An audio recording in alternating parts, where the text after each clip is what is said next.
मैं हूं नफीसा खान और आप देख रहे हैं बोल्ड स्काई।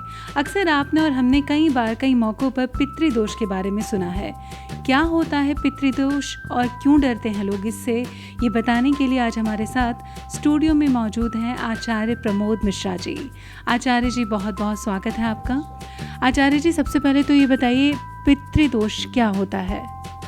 जी, सर्वप्रथम हम लोग बात करते हैं पितृदोष के बारे में। पहले हमारे जितने भी दर्शक हैं उनको मैं अभिनंदन करता हूँ, उनको स्वागत सादर प्रणाम करता हूँ और भगवान जो है शंकर जी का ध्यान करता हूँ। गंगा तरंग रमणीय जटा कलापम गौरी निरंतर विभूषित वाम भागम नारायण प्रिय मनंग मतापहारम वाराणसी पुरपते भज विश्वनाथम। पितृदोष क्या होता है? जगत पिता भगवान शंकर जी का हमने ध्यान किया, उनको प्रणाम किया एवं आप सभी दर्शक गण को भी मैं ध्यान और प्रणाम करता हूँ क्योंकि आप लोग विशेष रूप से देखते हैं इस कार्यक्रम को। अब पितृदोष क्या होता है? जैसे कि हमारे माता पिता हैं, दादा दादी हैं, बुजुर्ग जो भी हैं घर में, उनका स्वागत और सम्मान जब हम नहीं करते हैं या कहीं न कहीं से हमारे द्वारा उनको पीड़ा पहुंचती है, वो परेशान होते हैं, तो वही जो है एक दोष के रूप में हमारे सामने प्रकट होता है किसी न किसी रूप में।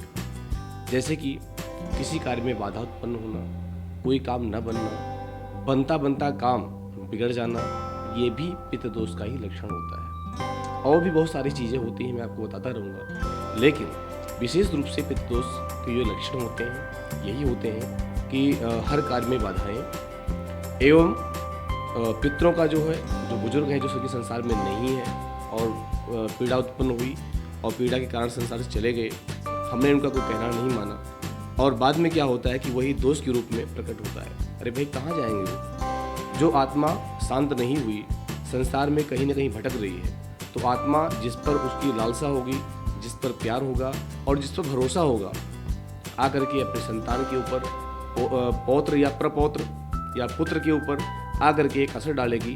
असर किस रूप में डालेगी? शरीर तो है नहीं कि भाई बना करेगी भाई ये काम मत करो या ये काम करना उचित नहीं है, वो सीधा आपके बनते हुए कामों में बाधा डालेगी। अपने आप दौड़ते घूमोगे किसी पंडित जी के पास, किसी मौलवी के पास या कहीं ना कहीं ऐसा दौड़ोगे कि भाई मेरा काम, बनता हुआ काम क्यों बिगड़ रहा है, फिर आपको इसका उपाय बताया जाएगा। तो सबसे बढ़िया यही तरीका है कि ऐसा समय क्यों आए, उससे पहले आप संभल जाएं, सुधर जाएं और अपने जितने भी माता पिता बुजुर्ग जो भी हैं इनका स्वागत और सम्मान करें। अभिवादनशीलस्य नित्यं वृद्धोपसेविनः चत्वारि तस्य वर्धन्ते आयुर्विद्या यशो बलम। अगर आप अभिवादनशील हैं, आप अपने बुजुर्ग के प्रति नतमस्तक होते रहते हैं, तो शायद आपके जीवन में ये बाधा नहीं आएगी।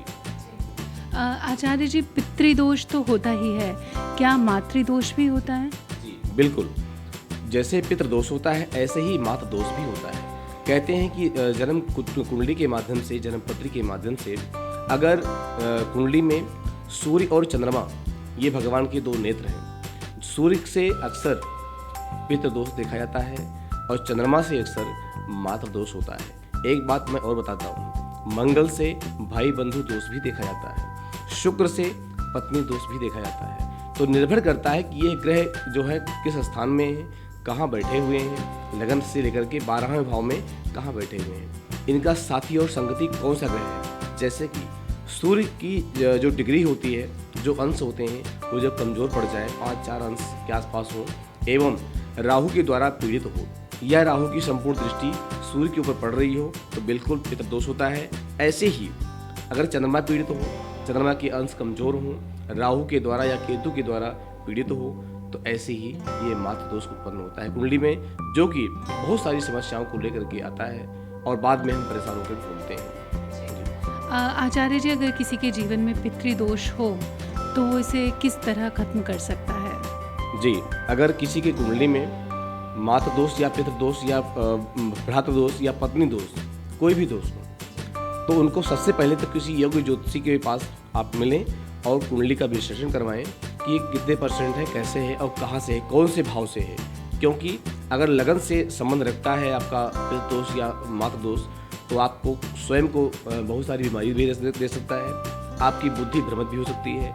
यही चीज़ अगर द्वितीय भाव में है तो धन से संबंधित समस्या उत्पन्न कर सकती है ऐसे ही 12 भावों जो 12 भाव हैं, उन 12 भावों में जो भाव का फल है, उन फलों को वो नष्ट कर देगा। ये तो होता है। अब अगर उपाय की बात की जाए तो पहला उपाय तो ये है, जिसमें पितृ गायत्री का 1.25 लाख की संख्या में जाप होता है एवं किसी तीर्थ स्थान में, चाहे वो यमुना जी के किनारे हो या गंगा जी के किनारे हो, इनका सपिंडीकरण श्राद्ध कराया जाता है। सपिंडीकरण श्राद्ध के साथ साथ 1.25 लाख का जप करके पितृ गायत्री का देवताभ्यः पितृभ्यश्च महायोगिभ्य एव च नमः स्वधाय स्वाहाय नित्यमेव नमो नमः, इस तरह पितृ गायत्री का जाप कराते हुए 1.25 लाख की मात्रा में इस संपूर्ण दोष से आप मुक्त हो सकते हैं। लेकिन फिर भी ये जो है, आपके घर में अगर कोई भी बड़ा है या बुजुर्ग है तो उनका आप स्वागत सम्मान अगर नहीं करते हैं तो आप दोबारा भी भागी हो सकते हैं। इसका विशेष ध्यान रखना है।